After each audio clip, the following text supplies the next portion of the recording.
मशरिक़ वस्ता में लगातार अफरा तफरी का माहौल है। ईरान की तरफ से लगातार मशरिक़ वस्ता में अमेरिका और इजराइल की जो तंसीबात हैं, इनके जो इंफ्रास्ट्रक्चर हैं, जो इनके ठिकाने हैं, या ये कहा जाए कि अमेरिका के जो एयरबेस है, उन्हें लगातार निशाना बनाया जा रहा है। इस बीच कतर से बहुत बड़ी खबर आ रही है। जी हां, कतर में मिसाइल हमला हुआ है और ईरान ने कतर पर मिसाइल हमला किया है और कतर की वजारत दिफा ने बाकायदा इस हमले की तस्दीक की है। कतर पर यह बड़ा हमला हुआ है। कतर के दारुल हुकूमत दोहा में धमाकों की इस बीच आवाजें सुनाई देने के बाद शहरियों में खौफ व हरास फैल गया। कतर की वजारत दिफा ने बाकायदा तस्दीक की है कि एक मिसाइल हमले को कामयाबी से नाकाम बनाया गया है। यानी ईरान की तरफ से यह बड़ा मिसाइल हमला किया गया था, लेकिन कतर ने इस हमले को नाकाम बना दिया। यानी ईरान के मिसाइल को इंटरसेप्ट किया गया है।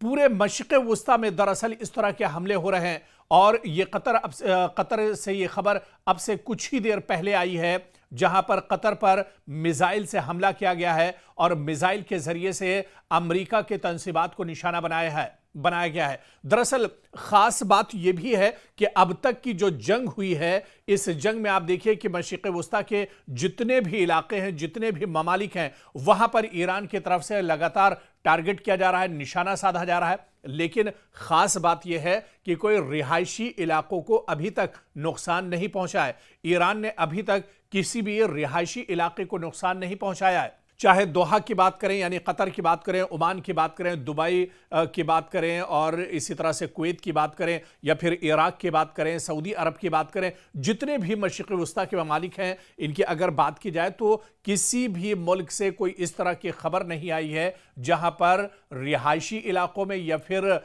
जहां पर जो आम लोग रहते हैं उन्हें किसी तरह का नुकसान अभी तक पहुंचा हो। दोहा से अब देखिए, इस बीच बड़ी खबर आ रही है। कतर की राजधानी है दोहा। दोहा के कुछ इलाकों में शदीद धमाकों की आवाजें सुनाई दी हैं। इस बीच शहरियों के लिए पब्लिक सेफ्टी अलर्ट जारी किया गया है ताकि वो महफूज मकामात पर मुंतकिल हो सकें। वजारत दिफा ने बताया कि कतर की मुसल्लह अफवाज ने मिसाइल को फजा में दिफाई निजाम के जरिए रोक दिया है। तो दरअसल और इस बीच एक बड़ी खबर सऊदी अरब से भी आ रही है, जहां पर सऊदी अरब में भी ईरान की तरफ से ड्रोन हमला किया गया है। लेकिन इन ड्रोन को, ईरान के ड्रोन को पूरी ताकत के साथ एक तरह से सऊदी अरब ने भी इंटरसेप्ट किया है। यानी इन ड्रोन को टारगेट पर लगने से पहले ही एक तरह से तबाह कर दिया गया।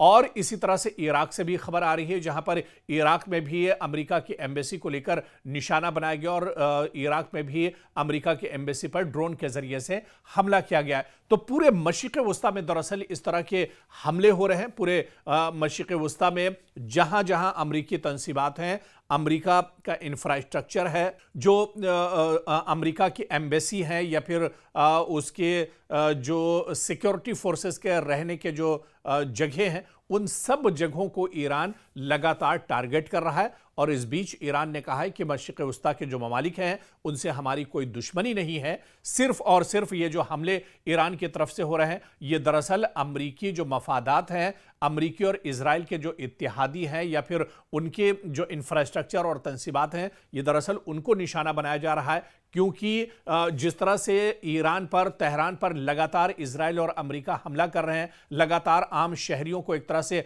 इन हमलों में मारा जा रहा है। अब तक हजारों लोग इस हमले में एक तरह से मारे जा चुके हैं। इसी का बदला लेने के लिए पूरे मशरिक़ वस्ता में जहां जहां अमेरिकी तंसीबात और अमेरिका के ठिकाने हैं, उन ठिकानों को दरअसल ईरान निशाना बना रहा है।